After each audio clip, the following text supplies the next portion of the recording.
We have Nina Gill with us today of Nina Gill Paris.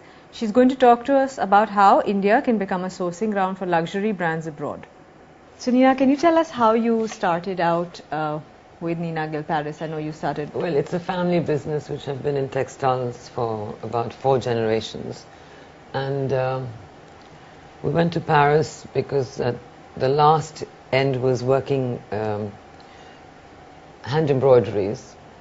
And I was actually living in Europe, so that became a natural flow to start a business there. Okay, and there's more interest in Indian embroiders? Yes. Well, you know, India, this handcraft and art is a speciality that exists for the moment really only in India, at the scale that it does.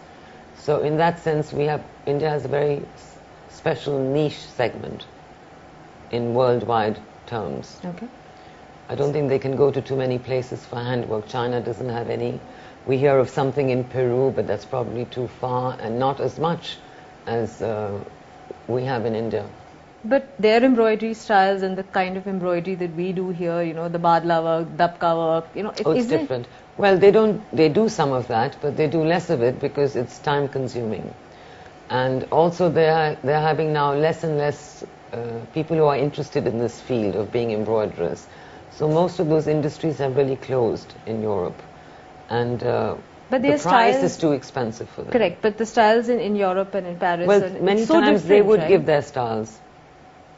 But are our craftsmen able to sort of... Not on their own. Everybody has to be guided, you know. Okay. Until the day comes when our craftspeople and our technicians will travel all over the world or be exposed to different training programs, not only in India but worldwide, and living there and seeing, this will come automatically. But you cannot expect, neither can Europe expect to know everything about India just sitting in Europe, for example.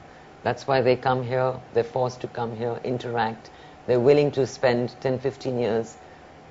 They're coming in early, even if the market is not totally ready, because that's a learning experience for them. Okay. So in the presentation that you made, you said if India wants to become a sourcing sort of ground as far as embroideries or other sort of crafts like this is concerned, what would be the 2 or 3 things that you would sort of advise I told them that the main thing, of course, is that you have to be completely reliable in your supply delivery schedule, and you have to be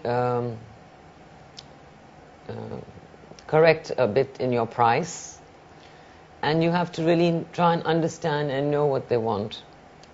And this can only come through interaction between the 2 parties. You also mentioned having consultants from abroad. And I'm suggesting that for Indian companies who are probably in this dilemma as to how to make, which is a fact, how to make something that is going to be much more appreciated by the Western taste. And it's not one product, because this business has to continue being innovative all the time. You know, we create all the time. Because the client, if he sees the same thing again, he doesn't like it. He doesn't want to see it. Okay. So there's a certain amount of creativity that has to be non-stop R&D. There's no reason. Also in your presentation, you said a very interesting thing. You said, while it's fine that we're a sourcing ground for the Western countries, we must not forget that we are a sourcing ground for ourselves. Oh yes, absolutely. No, we should try and make our own brands go worldwide. It should be the ambition of our young entrepreneurs in India.